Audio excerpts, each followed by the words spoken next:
Hello students, नमस्कार। स्वागत करता हूं मैं आपका हमारे YouTube channel Sarwar Chauhan maths पर। देखिए स्टूडेंट्स, जो भी यूपी पुलिस की तैयारी करने वाले स्टूडेंट्स हैं वो जरूर देखिएगा, क्योंकि मैं इस वीडियो में आपके लिए लेकर आया हूं यूपी पुलिस वाले प्रीवियस ईयर के क्वेश्चंस। यूपी पुलिस ने जो 2018-2019 में सवाल पूछे, टॉपिक वाइज मैं आपके सामने लेकर आया हूं और उनको सोल्व भी कराऊंगा। मैं आपको पहले दिखा देता हूं किस प्रकार के क्वेश्चंस है जो यूपी पुलिस ने पहले पूछे हैं। प्रॉफिट लॉस वाला चैप्टर हमारा है, इसमें टॉपिक के हिसाब से मैं आपको क्वेश्चन कराऊंगा। देखिए ये क्वेश्चन है यूपी पुलिस का, पूछा हुआ उत्तर प्रदेश पुलिस 2019 का सेकंड शिफ्ट का क्वेश्चन है ना। मैं आपको पहले दिखा देता हूं, ये भी 2019 का पहली शिफ्ट का क्वेश्चन है। 2018 का यूपी पुलिस का पहली शिफ्ट का क्वेश्चन है। ये भी 2018 यूपी पुलिस का पहली शिफ्ट का क्वेश्चन है। ये भी पहली शिफ्ट का 2018 का यूपी पुलिस का क्वेश्चन है। ये सेकंड शिफ्ट का 2018 वाली का, ठीक है। और ये वाला भी सेकंड शिफ्ट का 2018 का यूपी पुलिस का पूछा हुआ सवाल है। इसलिए भाई यूपी पुलिस वाले जितने भी स्टूडेंट्स हैं, वीडियो ज्यादा बड़ी नहीं होगी, कुछ ही क्वेश्चन है टॉपिक के हिसाब से मैं लेकर आया हूं। इस क्लास को पूरा ध्यान से देखिएगा, स्किप ना करना बिल्कुल भी। क्या पता आपको कौन सा क्वेश्चन समझ में आ जाए, कौन सा आपको क्वेश्चन पेपर में मिल जाए। प्रीवियस पेपर को जरूर निकाला करो। चलिए मैं आपको इस क्वेश्चन को कराता हूं, ठीक है। सभी स्टूडेंट्स वीडियो के अंत तक मेरे साथ बने रहिएगा। चलिए क्वेश्चन में देखिए क्या कहा गया है। कह रहे कुछ वस्तुओं को उनके लागत मूल्य पर, सबसे पहले मैं आपको इसका बेस बता देता हूं, है ना। प्रॉफिट लॉस होता क्या है मेरे भाई? प्रॉफिट लॉस क्या होता है? जब कोई वस्तु हमसे दे दी गई, किसी वस्तु का क्रय मूल्य दे दिया, सपोज करो 100 रुपए। क्रय मूल्य वह मूल्य होता है जिस वस्तु पर वस्तु खरीदी जाती है, जिस मूल्य पर वस्तु खरीदी जाती है उसको कहते हैं क्रय मूल्य। और जिस मूल्य पर वस्तु बेची जाती है उसे कहते हैं विक्रय मूल्य, ठीक है। और लाभ क्या होता है? अगर एक वस्तु खरीदी 100 रुपए में और उसको बेच दिया गया है 120 रुपए में, कितने ज्यादा में बेचा है? 20 रुपए ज्यादा में बेचा, तो लाभ कैसे निकलेगा? अगर मैं विक्रय मूल्य में से क्रय मूल्य घटाऊंगा तो लाभ आ जाएगा। क्या आ जाएगा? प्रॉफिट आ जाएगा। तो इसका प्रॉफिट कितना आएगा? एसपी में से 120 में से 100 रुपए घटाओगे तो प्रॉफिट कितना आ जाएगा? 20 रुपए आ जाएगा। ये इसका प्रॉफिट हो जाएगा, ठीक है। अब प्रॉफिट को प्रतिशत में पूछेगा आपसे, प्रतिशत में बताना है। प्रतिशत का मतलब होता है जैसे 100 रुपए हमारा सीपी था और 20 रुपए का लाभ हुआ है, तो सीपी को हमेशा नीचे रखेंगे, लाभ या हानि को ऊपर रखेंगे और प्रतिशत में बदलने के लिए 100 का गुणा कर देंगे। 0 से 0 कैंसिल हो जाएगी, 20% का लाभ हो जाएगा। हमेशा आपको बस ध्यान रखना है, लाभ और हानि हमेशा क्रय मूल्य के आधार पर होती है। जब भी आप लाभ प्रतिशत निकालो, हानि प्रतिशत निकालो, तो सीपी को नीचे रखेंगे और जो लाभ और हानि होगी उसको ऊपर रख के गुणा 100 करके निकाल देंगे, हमारा आंसर आ जाएगा प्रतिशत लाभ और हानि। चलो साथ के साथ मैं आपका बेस भी बनाता जाऊंगा और सवाल भी बताता जाऊंगा। कह रहा है कुछ वस्तुओं को उनके लागत मूल्य से 25% ऊपर अंकित किया गया था, है ना। इस तरह की वस्तुओं में से एक को अंकित मूल्य पर 20% लाभ लेकर बेचा गया और दूसरी वस्तु को अंकित मूल्य पर 10% की हानि लेकर बेचा गया। कुल लाभ प्रतिशत बताना है। देखिए कुछ वस्तुएं थी 25% अधिक अंकित किया गया। अगर सीपी रहा होगा 100, सीपी 100%, तो एमआरपी इसका 25% अधिक यानी 125% रखा गया, ठीक है। उसके बाद उसने कहा एक को अंकित मूल्य पर 20% के लाभ पर बेचा गया, दूसरी को 10% हानि पर। दो वस्तुएं थी तो एक को बेचा गया 25% के लाभ पर, कितना? 20% के लाभ पर, दूसरी को 10% के हानि पर। तो इसको 20% के लाभ पर बेचेगा तो 125 का 20% का लाभ होगा, तो 125 का 120% निकालेंगे। 20 छिका 120, 20 पंजे 100, 5 से चला जाएगा 25 बार और 25 छिका 150। तो पहली वस्तु को बेचा गया कितने में? 150 में बेचा गया, ठीक है। और जो कह रहे हैं दूसरी को किस में बेचा गया? 10% की हानि पर, यानी 125 का 10% कम में बेचा गया, अर्थात 90% में बेचा गया। तो इसका 90% निकालेंगे, 0 से 0 कैंसिल हो जाएगी। या ऐसे कर लो 25 चौका 100, 25 पंजे 125, 9 पंजे 45, कितना हो जाएगा? 125 का 90% निकालेंगे, कितना आ जाएगा? 9/10 आ जाएगा। 9 पंजे 45, बचा कितना? 4, 9 दूनी 18 और 4 22, बचा कितना? 2, 9 एकम 9 2 11, एक अंक पे दशमलव, तो 112.5% में इसको बेच दिया। अब जरा एक बात बताओ आप लोग, दो वस्तुएं थी, एक का सीपी 100% रहा होगा तो दूसरे का भी 100% रहा होगा, तो दोनों का सीपी कितना आ जाएगा? दोनों का सीपी आ जाएगा 200। सीपी तो दोनों का 200 आ गया, और एसपी दोनों का कितना आ जाएगा? तो पहली वस्तु का एसपी कितना दिया है? 150 दिया है, और दूसरी वाली का एसपी कितना दिया है? 112.5। तो कितना हो जाएगा? 262.5 हो जाएगा। 262.5 में उसको बेचा। खरीदी थी 200 में, बेची 262.5 में। लाभ होगा हानि? लाभ होगा। जाहिर सी बात है, कितने का? 62.5 का लाभ होगा। किसके आधार पर? सीपी के। लाभ प्रतिशत मैंने आपको बताया था, हमेशा सीपी को नीचे रखेंगे और गुणा 100 करके प्रतिशत निकाल देंगे। 2 जीरो से 2 जीरो कैंसिल हो जाएगी, 2 से डिवाइड करेंगे, 2 तिया 6, 2 एकम 2, एक अंक पे दशमलव है, 2 दूनी 4 और 2 पंजे 10। कितना परसेंट का लाभ आ जाएगा? 31.25% का लाभ आ जाएगा। ऑप्शन डी इस सवाल का बिल्कुल सही जवाब हो जाएगा भाई। ठीक है, यूपी पुलिस का था सवाल, प्रैक्टिस करना बढ़िया। दूसरा नंबर क्वेश्चन है, कह रहा है एक्स 42,000 रुपए में एक स्कूटर खरीदता है और वह मरम्मत पर 6,000 रुपए खर्च करता है। स्कूटर को 54,000 में बेचता है, उसका लाभ प्रतिशत बताओ। अब एक बात बताओ, अगर मैं कोई वस्तु खरीद के लाता हूँ 1,000 रुपए की, और वो पुरानी वस्तु है, एक मोबाइल खरीदा मैंने सपोज करो 5,000 रुपए का, वो पुराना है, मैंने उसकी बॉडी चेंज कराने में 1,000 रुपए खर्च किया, तो कुल लागत मूल्य 5,000 प्लस 1,000 कितना आएगा? 6,000 आएगा ना। तो कुल सीपी क्या होगा? जितने में खरीद के लाया और जितना उस पे मरम्मत पे खर्च किया, कुल दोनों को जोड़कर उसका सीपी आएगा। तो कुल लागत मूल्य 42,000 ही, और 6,000 उसका ये खर्च किया। 42 और 6 कितना? 48,000 आ जाएगा। तो सीपी कितना हो जाएगा? 48,000 उसका क्रय मूल्य हो जाएगा। कह रहा बेचता कितने में है? 54,000 में उसको बेचा गया। एसपी कितना आ जाएगा इसका? 54,000 आ जाएगा। कह रहा लाभ प्रतिशत क्या होगा? उसका लाभ प्रतिशत बताना है। खरीदी कितने में? 48,000 में। बेची कितने में? 54,000 में। कितने का लाभ हुआ? 6,000 का। लाभ प्रतिशत किसके आधार पर निकालते हैं? सीपी के। सीपी कितना है? 48,000। प्रतिशत में बदलने के लिए 100 का मल्टीप्लाई करेंगे। चलिए कैलकुलेट करेंगे इसको।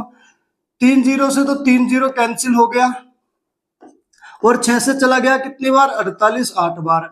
8 से 100 को डिवाइड करें, कितने बार जाएगा? 12.5 बार जाएगा। तो कितने परसेंट का लाभ होगा? 12.5% का लाभ होगा। ऑप्शन बी इस सवाल का बिल्कुल सही जवाब हो जाएगा भाई। ठीक है, चलिए अगला नंबर सवाल पे चलते हैं। कहा स्विक को 198 रुपए में एक वस्तु को बेचने से 12% की हानि होती है। 8% का लाभ कमाने के लिए उसे किस कीमत पर बढ़ाना चाहिए? जरा देखिएगा, एक वस्तु जिसका क्रय मूल्य हमें पता नहीं, लेकिन उसने कहा 198 में उसको बेच दिया गया, 12% की हानि हुई। हमेशा ध्यान रखिएगा, कोई भी वस्तु अपने आप में 100% होती है, अगर हानि होती है तो 100 से कम, और लाभ होता है तो 100 से अधिक। अगर सीपी 100% रहा होगा, जरा देखिए इसने कहा 12% की हानि होती है। अगर मैं कहूं सीपी अपने आप में रहा होगा 100%, 12% हानि का मतलब 12% कम में बेची, यानी कितने में बेची? 88% में बेच दी। वो कह रहा है 8% का लाभ कमाना, तो कितने में बेचना पड़ेगा? 8% का लाभ का मतलब खरीदी थी 100% में, 8% का लाभ का मतलब 108% में बिकवाना चाह रहा है। अभी वस्तु कितने में बिकी? 88% में। बिकवा रहा कितने में? 108 में। वस्तु यहाँ कितने में बेचेगी? 198 में बेचेगी। तो ये जो 198 है ना, ये 198 इसकी वैल्यू है 88% की, तो 88 से डिवाइड करेंगे, 1% की वैल्यू आएगी। चाहिए किसकी? 108 की, तो गुना कर देंगे 108। चलिए इसको डिवाइड कर लेंगे। कितने से चला जाएगा? 22 से चला जाएगा। 22 चौक 88, 22 सत्ते कितना होता है? 7 दूनी 14, और 7 दूनी 14 और 1 15, 22 सत्ते 198। 22 नंबर 198 9 बार चला जाएगा, और 4 से चला जाएगा कितनी बार? 4 दूनी 8, 4 सत्ते 28, 27 नंबर 9 सत्ते 63, 9 दूनी 18 और 6 24, 243। अब जरा देखिएगा,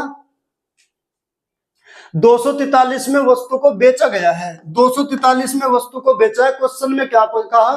किस उसे कीमत को कितना बढ़ाना चाहिए? कीमत को कितना बढ़ाना चाहिए? भाई पहले कितने में बेची थी कीमत? 198 वस्तु में कीमत थी वस्तु की, 198 में बेचेगी। अब कितने में बेचेगी?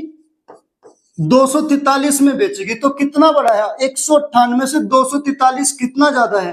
45 रुपए ज्यादा है। तो कितना बढ़ाया गया? 45 रुपए ज्यादा बढ़ाया गया। पहले 198 में बेची थी, अब 243 में बेचेगी, तो 45 रुपए ज्यादा। इसका मतलब ऑप्शन डी इस सवाल का बिल्कुल सही जवाब हो जाएगा भाई। ठीक है, चलिए अगला नंबर सवाल देखिएगा। कहा किसी खिलौने को 13% हानि और 11% लाभ पर विक्रय मूल्य का अंतर 108 रुपए है। यदि प्राप्त लाभ 12% हो तो खिलौने का विक्रय मूल्य क्या होगा। 13% हानि, जरा अगर सीपी अपने आप में दिया नहीं तो मान लिया 100%, 13% हानि का मतलब कितने में बेच दिया, 87% में बेच दिया। कह रहा है बेचना कितने में, 11% के लाभ पर बेचना है, 111% में बेचना है। और दोनों का, इन दोनों का अंतर बताना कितना है, 108 रुपए। दोनों का अंतर कितना है, 108। तो 87 और 111 दोनों का अंतर कितना होगा, 24% होगा। दोनों का अंतर कितना होगा, 87 का और 111 का, 13 और 11 कितना हो जाएगा, 24%। तो अंतर 24% आया। यहाँ पर अंतर कह रहा है कितना आया है, 108 रुपए का। यानी 108 रुपए जो है किसकी वैल्यू है, ये 24% की वैल्यू है। खिलौने का विक्रय मूल्य कह रहा है 12% लाभ पर बेचा तो कितने में बेचना पड़ेगा। तो 24% की वैल्यू 108, 12% के लाभ का मतलब 112% की वैल्यू पूछ रहा है। तो 108 बटे में चला जाएगा 24 और गुना 108। 112% की वैल्यू पूछ रहा है, तो भाई यहाँ कितना आ जाएगा, 112% आ जाएगा, क्योंकि वो 112% की वैल्यू पूछ रहा है।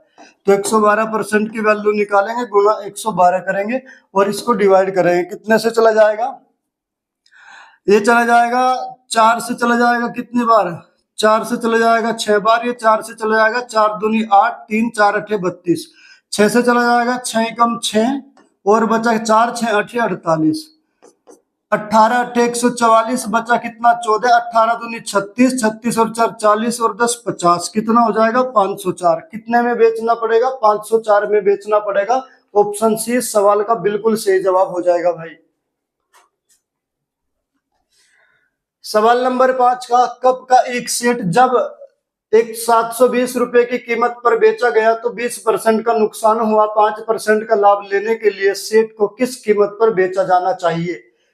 720 में बेचा गया, कितने का नुकसान हुआ, 20% का नुकसान हुआ। कहने का मतलब ये हुआ 100% क्रय मूल्य रहा होगा, 20% कम में बेचा, यानी 80% में बेचा है।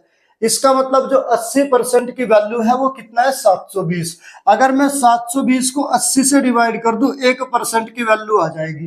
कह रहा 5% के लाभ कमाना, 100% क्रय मूल्य था, 5% का लाभ का मतलब 105% में बेचना। तो इसका 105% निकालेंगे, कितना निकालेंगे, 105% निकालेंगे, तो गुना 105, बस इसको डिवाइड कर देंगे।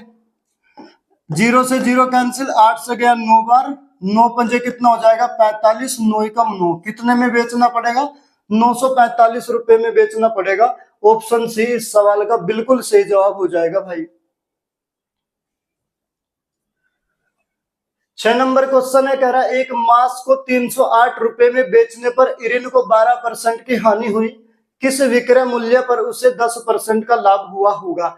देखिए 308 रुपए में बेच दिया, 12% की हानि पर बेचा। कहने का मतलब अगर क्रय मूल्य अपने आप में 100% था और 12% हानि पर बेचा, यानी 88% में उसको बेच दिया। इसका मतलब ये हुआ जो 308 रुपए है वो 88% की वैल्यू है। 88 से इसको डिवाइड करेंगे, 1% की वैल्यू निकल के आएगी। कह रहा है 10% का लाभ कमाना, तो 10% की लाभ का मतलब 110% में वस्तु को बेचना है, तो 110% की वैल्यू निकाल देंगे। 11 से चला जाएगा 8 बार, 11 से चला जाएगा कितनी बार, ये 10 बार। 8 से चला जाएगा 8 तिया 24, कितना बचेगा 6 बचेगा। 8 से पूरा पूरा नहीं जाएगा, ये चला गया 2 से चला गया 4 बार, ये 2 से चला गया 5 बार और 4 से इसको डिवाइड करेंगे। 4 से कितनी बार चला गया, 4 से 28, 2 बचा, 4 से 28, 5 से 35 बचा 3, 5 से 35 और 3 38, कितने में बेचना पड़ेगा, 385 रुपए में बेचना पड़ेगा, जो कि ऑप्शन डी में इसका सही जवाब बिल्कुल दिया गया है।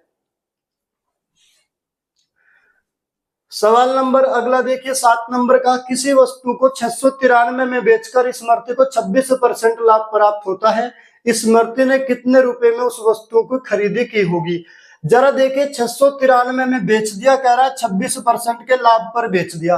कहने का मतलब ये हुआ 100% क्रय मूल्य रहा होगा, 26% ज्यादा में बेचा, यानी 126% की वैल्यू दिया है 693। जब ये 693 126 की वैल्यू है, 126 से डिवाइड करेंगे 1% की वैल्यू आएगी। क्रय मूल्य पूछा है, क्रय मूल्य अपने आप में कितना होता है 100%, तो गुना 100 कर देंगे, इसका सीपी निकल जाएगा। चलिए डिवाइड करेंगे कितने से, 6 से चला जाएगा, 6 दूनी 12, 6 एकम 6, और 6 से 6 एकम 6, 6 एकम 6, 3 बचा, 6 से नहीं जाएगा, 3 से ही जाएगा।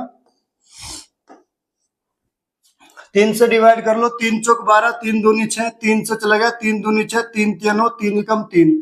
अब ये 2 से चला जाएगा कितनी बार, 2 से चला जाएगा 21 बार, 2 से चला जाएगा 50 बार। 21 से कितना, 21 एकम 21, 2 21 एकम 21, पूरा 11 बार चला गया ये। चलिए 11 पंजे 55, कितना हो जाएगा 550 हो जाएगा उसका सीपी वस्तु का, कितना 550। कौन सा आंसर सही होगा, ऑप्शन ए सवाल का बिल्कुल सही जवाब हो जाएगा भाई इस प्रकार की वीडियो अगली क्लास में लेकर आऊंगा, प्रॉफिट लॉस की है, कुछ इससे अपर लेवल के क्वेश्चन आएंगे, सारे यूपी पुलिस के पूछे ही हुए होंगे। कल मिलेंगे हम नई क्लास में। वीडियो अगर आपको अच्छा लगा हो तो ज्यादा से ज्यादा शेयर करें, और जिन्होंने अभी तक चैनल को सब्सक्राइब नहीं किया, नया चैनल है मेरे भाई, इसको सब्सक्राइब जरूर कर ले, और वीडियो को ज्यादा से ज्यादा शेयर करें मेरे भाई। ठीक है, मिलते हैं नेक्स्ट क्लास में।